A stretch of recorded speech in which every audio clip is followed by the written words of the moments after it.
Starborn Café by Miss Yuki 1990. Chapter 2. Balance.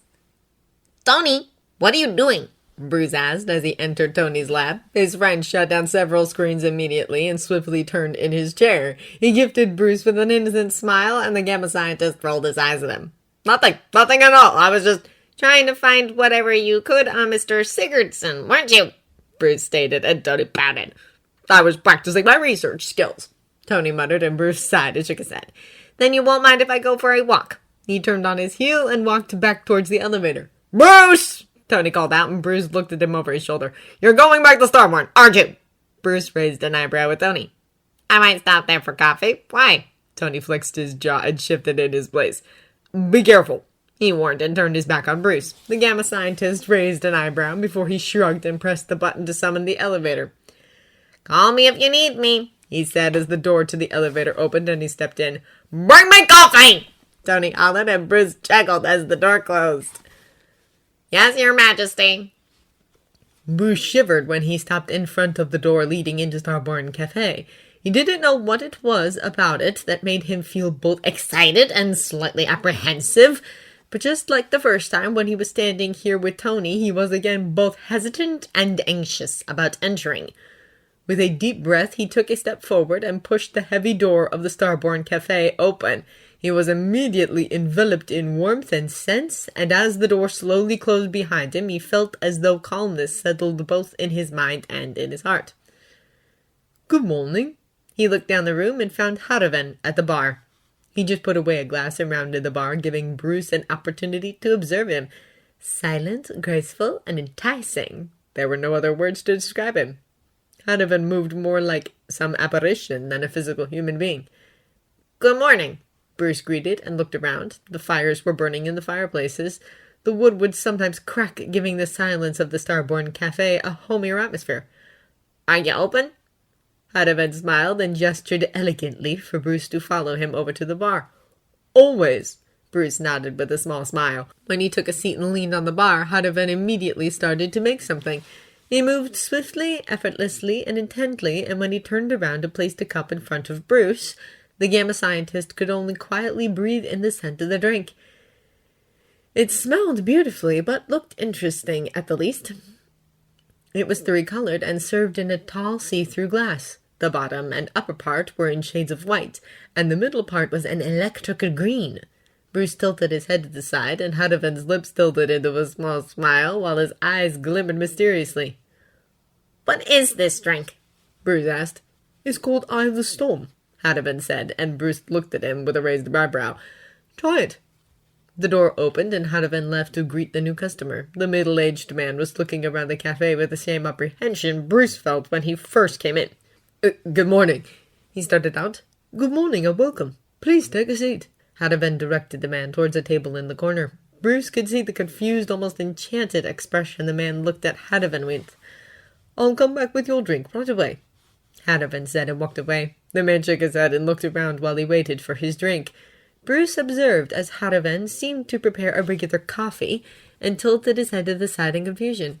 He looked at his drink and took the spoon off of a plate Haraven placed beside the glass. He stirred it and watched as the different drinks mixed and mingled until the color of the drink became a nice, calm pastel green. The scent reminded Bruce of pistachio, cream, nuts, and something else, and his mouth practically watered. He brought the glass to his lips and took a sip, barely managing to suppress a moan of appreciation. Is it to your liking? Bruce looked at Haraven and nodded. This is incredible. Not hot, but not cold either. It's creamy, but still easy to drink. How did you... He stopped talking when Haraven shrugged elegantly and leaned back against the cabinet. Do you know why it's called Eye of the Storm? Bruce looked at the drink and shook his head. No. The ingredients it's made of shouldn't mix so well because of the different textures. If one knows how to balance them, though, they make a delicious drink. Bruce frowned and tilted his head to the side. That one word struck him with a certain weight. Wasn't that something he sought ever since the experiment? Wasn't balance something he was lacking? He looked at Haraven and frowned when he saw the small smile on the waiter's lips. Mona Lisa smile, he thought to himself, a smile that speaks of secrets and knowledge.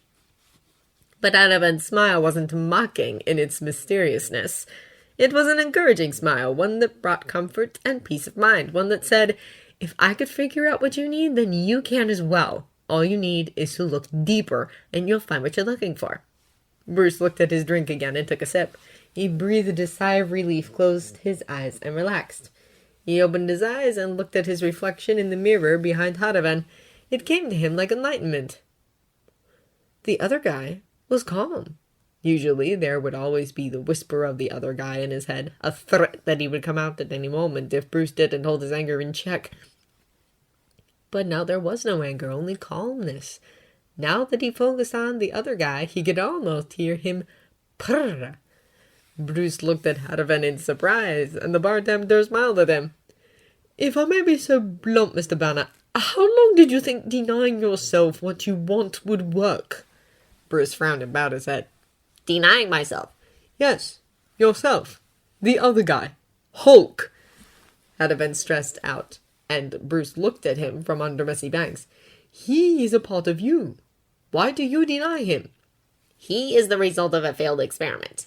Hardavan hummed and nodded. The other guy may have been brought out by that experiment, but he has always been a part of you, just like every living being has a similar part of them hidden deep inside their hearts.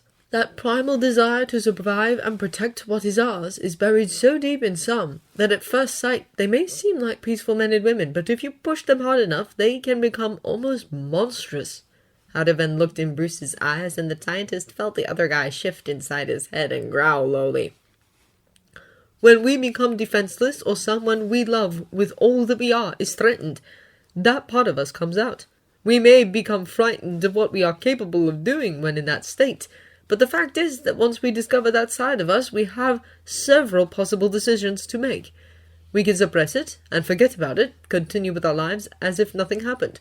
We can exploit it and become monsters, or we could choose to fear it, and that deeply buried anger at our own weakness, our fear, our helplessness, our desire to protect, takes over us and begins to rule our lives. Hardavan said, and Bruce's eyes widened. The other guy rumbled softly in his head as though he agreed with Hardavan. What would you do? Bruce asked quietly, and the bartender hummed. Accept it. He looked at something beyond Bruce, and his expressive emerald eyes shadowed for a moment. Accept it. Become one with it. It is a part of you. It only wishes to aid you when you need to protect what you cherish. If you allow it that liberty, if you permit it to fulfill its purpose, you will be able to lead a normal life. Bruce allowed Hardavan's words to roll around in his mind for a few moments. The other guy was rumbling lowly in the back of his head. There were no traces of aggression and anger. There was a silent threat, but it was so small that it was practically non-existent. So all that I need is balance. Hardavan finished for him, and Bruce looked at the drink he was cradling in his hands. The door opened, and a young woman entered the cafe. Excuse me. Hardavan excused himself and walked over to her while Bruce sunk into his own thoughts. He didn't even try to think about how Hardavan knew everything he did. Something was telling Bruce that it didn't matter. With a small sigh, Bruce took another sip of his drink and closed his eyes. What did that word mean? A low growl made him focus on the other guy, and for the first time since he came to be, Bruce actually tried to focus only on him. He was practically overwhelmed with fear, the desire to destroy everything that created that fear and protect from everything that created fear. He opened his eyes and realized that, for the first time in his life, he actually felt peace. Hulk, protect. Those words echoed through his mind, and Bruce smiled for himself.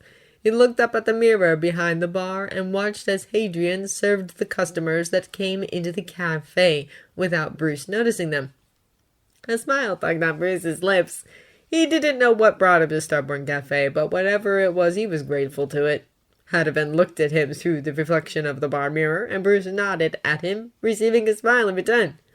Please enjoy your drink. Hardavan smiled at an elderly lady he had just served and walked over to the bar.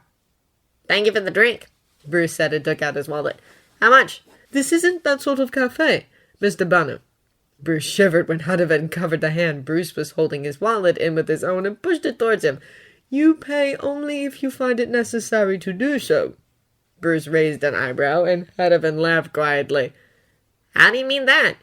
Hadovan hummed and looked around. People come to this cafe looking for something they cannot find out there. I am here to serve them a drink that will relax them and help them find the answers they are looking for. Some pay, and some continue coming until they find peace, and then they pay. Some never do, because they feel that if they do, they won't have a reason to come back anymore. Some leave something every time, and so on. How do you stay in business? Bruce wondered, and Hadovan let go of a laugh that reminded Bruce of wind dancing through trees and bells chiming in the wind.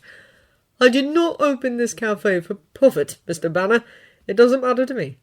Bruce could only stare at Hadovan for a long moment.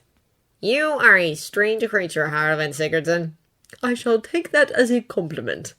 Hadovan bowed his head, and Bruce saw a mischievous shine in Hadovan's eyes. Then I will bypass paying you this time so that I can have a reason to come again.